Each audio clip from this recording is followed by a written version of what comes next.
साथ डेट का अनाउंसमेंट क्यों नहीं किया, उसके पीछे उनकी अलग दलीलें हैं। मैं एक एक करके अपने तमाम सहयोगियों का भी रुख करूंगी, क्योंकि डेट का अनाउंसमेंट हो चुका है। तो मैं सीधे शालिनी का रुख करती हूँ। शालिनी इस वक्त अहमदाबाद में ही है।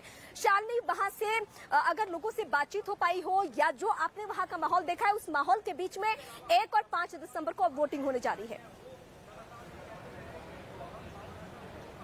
बिल्कुल, और इसके पहले भी रीमा मैं ये बता रही थी कि इस वक्त गुजरात में 2 किस्म के लोग हैं। पहले जो कि सरकार के काम से खुश हैं और वो चाहते हैं कि मौजूदा सरकार ही रहे, और दूसरे वो लोग हैं जो सरकार के काम से नाखुश हैं पर चाहते हैं कि यही सरकार रहे, सरकार बदले। ये नाखुश जो लोग हैं वो भी नहीं चाहते हैं। तो इस लिहाज से ये एक विन विन सिचुएशन बीजेपी के लिए जरूर हो सकती है। लेकिन चूंकि अभी तुरंत चुनाव आयोग की ये बैठक हुई है और उन्होंने बताई चुनाव की तारीखें, तो एक चीज जरूर है यहाँ पर रीमा कि मेरे ख्याल से हमें पहले से ही पता था चुनाव किन तारीखों को होगा, वो नहीं पता था, लेकिन ये हम पहले ही जानते थे कि मतगणना किस दिन होगी। और इसीलिए सवाल ये उठाए जा रहे हैं कि या तो अलग अलग दिन चुनाव होते, लेकिन जब मतगणना एक ही दिन है तो फिर गुजरात में इतना कम वक्त तमाम पार्टियों को क्यों दिया गया चुनावी प्रचार प्रसार के लिए। हालांकि जिस तरह से हमने देखा है बीते कई दिनों में कि कैसे एक क्लास टीचर की तरह जो चुनाव आयोग है वो हो जाता है इन चुनावी वक्त में, और तमाम पार्टियां, क्योंकि अभी देखिए आदर्श आचार संहिता लग चुकी है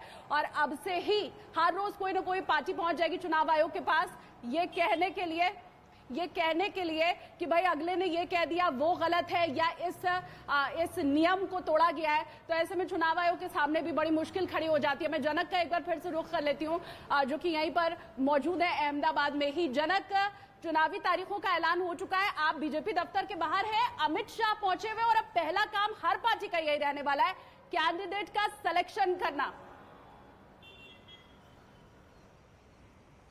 बिल्कुल, और इसी की तैयारी आप कहें, हालांकि बीजेपी ने ये तैयारी दीपावली के बाद जो लाभ पंचमी होती है उसी दिन से उन्होंने शुरू कर दिया था, और ये एक प्रक्रिया है बीजेपी के भीतर। अगर पूरी प्रक्रिया देखें तो छोटा का छोटा कार्यकर्ता है वो भी निरीक्षकों के पास अपनी दावेदारी करता है, और उसमें जो फिल्ट्रेशन होते संकलन बैठकें होती हैं और उसके बाद स्टेट पार्लियामेंट्री बोर्ड होती है। तो आप आज की मीटिंग को स्टेट पार्लियामेंट्री बोर्ड के तौर पर देख ली, और उसमें अमित शाह खुद आके बैठे हैं, तो उनको सोशल इंजीनियरिंग पता है, वो खुद गुजरात की राजनीति तो बखूबी जानते हैं, वही स्ट्रेटेजी कई बार डिसाइड करते हैं, और ये फिर उसके बाद केंद्रीय पार्लियामेंट्री बोर्ड में जाएगा जब प्रधानमंत्री मोदी के सामने भी ये सारी चीज़ों को रखा जाएगा, और उसके बाद एक सारी संयुक्त रूप से इसकी जो घोषणा होगी। लेकिन एक बार जो मेरे बेहद करीब सूत्र जो बता रहे हैं कि बीजेपी एक बार नया कुछ करने जा रही है, वो ये है कि 182 सीट के उम्मीदवार एक साथ आएंगे। यानी एक ऐसा नहीं होगा कि पहले 50 उम्मीदवार आए फिर 50 आए, ऐसा नहीं होगा। हो सकता है कि एक साथ 183, यानी वो वेटिंग करना नहीं चाहते, क्योंकि आपके पास अब वक्त नहीं है।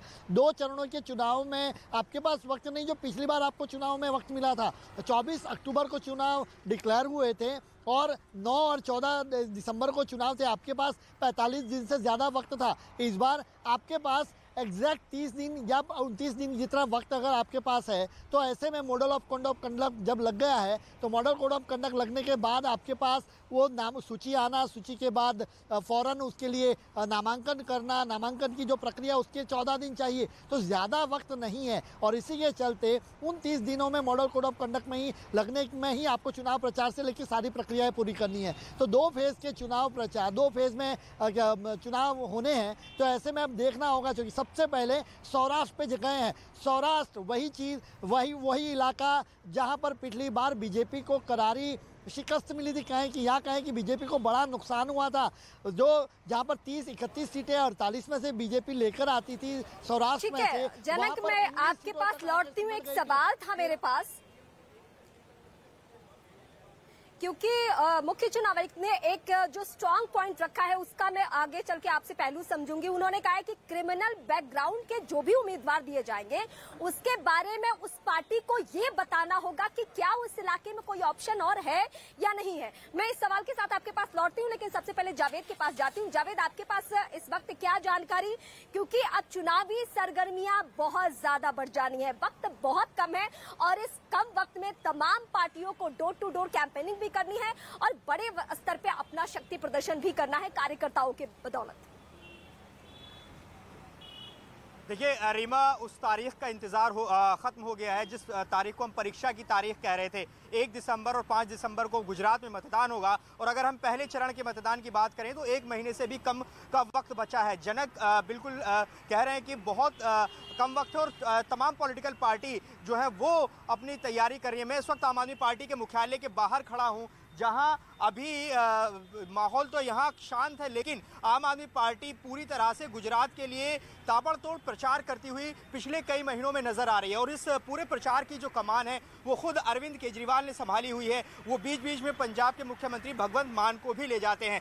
आम आदमी पार्टी की तैयारी क्या है, अगर हम इस पर बात करें तो आम आदमी पार्टी वो कह रही है कि वो गुजरात में जीतने के लिए लड़ रही है, लेकिन क्या आम आदमी पार्टी वाकई दमदार उपस्थिति दर्ज करा पाएगी या नहीं, ये तो भविष्य बताएगा। लेकिन आम आदमी पार्टी की जिस तरह की तैयारियां हैं और जिस तरह से वो प्रचार कर रहे हैं वो कहीं ना कहीं पंजाब के पैटर्न पर करते हुए दिखाई दे रहे हैं। और उसकी एक झलक हमें कल भी दिखाई देने वाली है, जब कल अरविंद केजरीवाल खुद गुजरात में मौजूद रहेंगे और गुजरात का सीएम उम्मीदवार आम आदमी पार्टी की तरफ से कौन होगा इसका ऐलान करेंगे। इसके लिए उन्होंने राय मशवरा भी किया है, जो पैटर्न उन्होंने पंजाब में अपनाया था। तो ऐसे में आम आदमी पार्टी ये दिखाने की भी कोशिश कर रही है कि वो चुनाव की तैयारियों में एक कदम आगे है दूसरी पार्टियों से। लेकिन सवाल यही है कि आम आदमी पार्टी क्या पॉलिटिकल पावर गुजरात में उसकी कितनी है, तो ये इस पर नजर रहेंगी। क्योंकि अगर वोट शेयर की बात करें, ठीक है, मैं आपके पास लौटती हूँ जावेद। मुझे फिर से एक बार जनक के पास जाना होगा, क्योंकि जनक मुझे एक पहलू आपसे जरूर समझना है। ये तमाम पार्टियों के लिए बहुत सख्ती के साथ, सख्त लहजे में मुख्य चुनाव आयुक्त ने ये कह दिया है कि क्रिमिनल बैकग्राउंड का अगर कोई व्यक्ति है और उसे उम्मीदवार कोई पार्टी बनाती है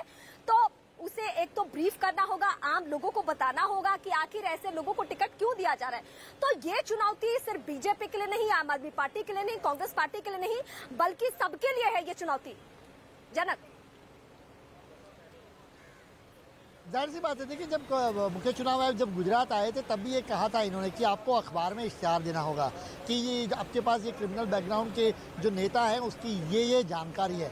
यानी ऐसे चाहे वो बीजेपी में हो, कांग्रेस में हो और चाहे आम आदमी पार्टी में हो, तो यहाँ पर सारी राजनीतिक पार्टी के लिए एक सबक के तौर पर इसको देखना चाहिए कि आप मोस्ट ट्रांसपेरेंट चेहरे हो, जो समाज के हो, समाज के भीतर हो, उनको आप आगे कीजिए। क्रिमिनल बैकग्राउंड वालों की ज़रूरत नहीं है शायद, और वो जनता में प्रस्तापित, पर ये अब हकीकत है और सच्चाई है कि कई बार जब राजनीतिक पार्टियाँ क्रिमिनल बैकग्राउंड के व्यक्तियों को जब टिकटें देती हैं तो वही लोग जीतते भी हैं और वही फिर विधायक भी बनते हैं। तो ये हर जगह पर ये राजनीतिक, भारतीय राजनीति में ये सारी चीज़ें हमें देखने को मिल ही रही है, चाहे गुजराती हो चाहे राज्य की बात क्यों न करे। जी ठीक है, बिल्कुल। चुनाव आयोग की तरफ से तमाम तरह की सावधानियां बरतने के लिए कहा गया है तमाम राजनीतिक पार्टियों को, जो कि पूरी तरीके से चुनावी धुआंधार करती हुई नजर आ रही है। लेकिन इसके साथ ही बड़ी खबर आपको बता दें, क्योंकि चुनाव आयोग की तरफ से यह साफ कर दिया गया है कि 1 दिसंबर और 5 दिसंबर को गुजरात विधानसभा चुनाव होने हैं। 2 चरणों में चुनाव होंगे और जो नतीजे सामने आएंगे वो हिमाचल प्रदेश के नतीजों के साथ ही आएंगे, यानी कि 8 दिसंबर को।